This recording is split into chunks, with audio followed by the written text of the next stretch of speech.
sincerity, ikhlas. There's no overemphasizing this. We find it in every book of hadith. Imam Bukhari, Imam Nawawi, they all start their books of hadith with innamal a'malu binniyat. So that's why, because niyyah is absolutely important.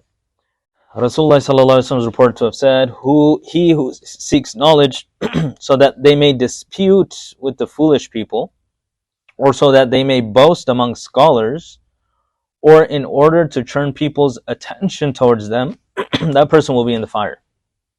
If you seek knowledge, like this, let's say this course, I came to this course so that I can dispute, so I can have fuel to argue with people.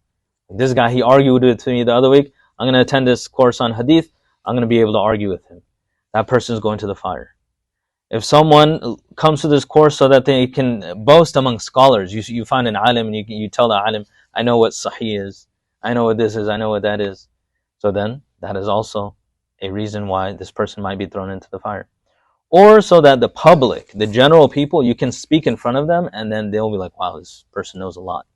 If someone does that, then Nabi sallallahu alaihi wasallam says they'll be in the fire. It's narrated by Ibn Majah. We'll talk about these books of hadith. Ibn Majah is a hadith scholar. He has a book of hadith. We'll talk about it later.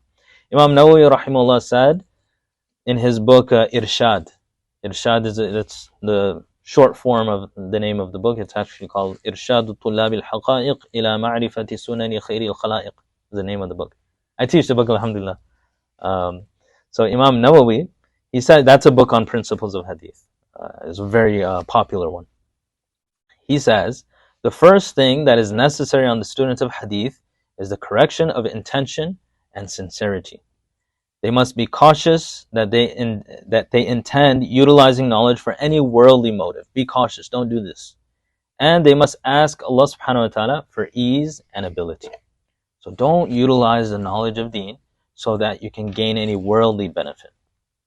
Abdullah bin al-Mubarak, rahimahullah, a great scholar of hadith, he says the beginning of the path of knowledge is correcting the niyyah, then paying attention to the class, then understanding the material, then memorization of the material, then practicing the material, and then finally propagation. So I'll say it again, Abdullah bin al-Mubarak, he says the path of knowledge. Number one, the niyyah. Number two, pay attention. So before you even come to class, you have to have a good niyyah. Our teachers used to tell us, every morning before you come to class, fix the niyyah. Don't assume you have it. Just, mentally say it to yourself. I'm doing this for Allah, so I can get closer to Him, so I know how to worship Him. And then obviously, I want to spread it to others. So fixing the intention. Paying attention in the class. Then understanding that material. That could happen, synonymously. Then after the class, memorizing it. He's a muhaddith. They used to memorize. If they didn't memorize, then it's really important that they memorize. We'll talk about that. Memorization. Then practice. Why did you do all of that? Why did you have the intention? Why did you go to the class? Why did you memorize? So you can put it into practice. Then propagate. You're ready to propagate once you practice it. So we'll talk about all of these things. I have a few more quotes. I'm not going to go into that. This will take quite some time. 1 or 2 quotes is enough. Second thing we need to have, Imam Nawawi rahimahullah, he says, the student of hadith must adhere to beautiful character and pleasant etiquette. So if you are a student of hadith, you're kind of a representation of Nabi sallallahu alaihi wasallam. You represent him because you're studying his works. Someone knows you as a student of hadith, like this person studies hadith. It means you're basically like a student of Rasulullah sallallahu alaihi wasallam.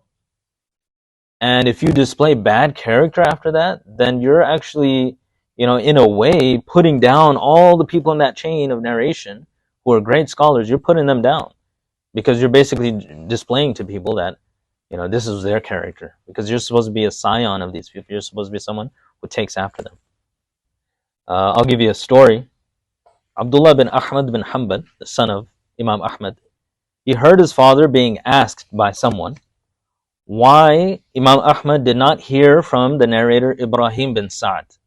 So Ibrahim bin Sa'd was this great muhaddith. He lived right next to Imam Ahmad. So someone's asking him, you live next to this great muhaddith, but I don't see many narrations from him. Why is that? So Imam Ahmad said, we started sitting in his gatherings to gain hadith. Then in the second gathering, a youngster sat alongside the shuyukh. So there's, this person's house. They used to go to the scholar's house, or they'd be in the masjid. They went to Ibrahim ibn Sa'ad's place. Imam Ahmad is there. These are huge. Like I spoke in the khutbah, Imam Ahmad had over 700,000 hadith memorized. So he's learning from this person. Imagine, there's no one in the dunya right now who has that many hadith memorized. That's like memorizing Quran like 1,000 times. So he's sitting there. There's other people sitting there like Imam Ahmad. Then this youngster, he's sitting with them too. That's the situation. So then when the sheikh, he saw this, he got so angry that he's sitting there in the front. And he said, Wallahi, I will not share any hadith for a year because there's no more adab. And he died that year. So Imam Ahmad said that. That's why I don't have it. He had one majlis with him. The second day, he said, okay, there's no respect anymore. So I'm not going to teach. Now that doesn't mean that, okay, you feel like you're not worthy, so now everyone sticks to the back of the wall and stuff like that. That was at that time. Certain etiquettes they had. There's a slow degeneration. Right? In our time, we don't have that type of etiquette anymore. So you follow whatever is the standard of your time.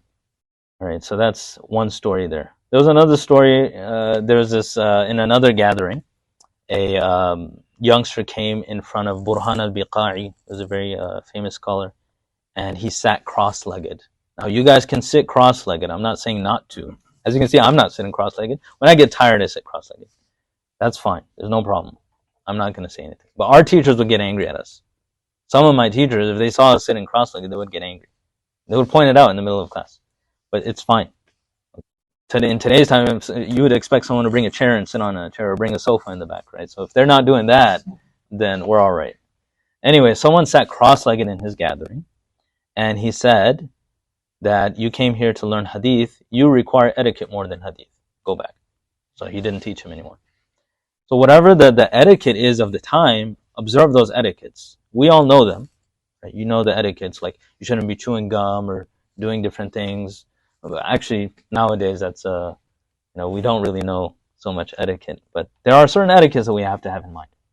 And so that's really important, and that shows that you have studied hadith because you know etiquette.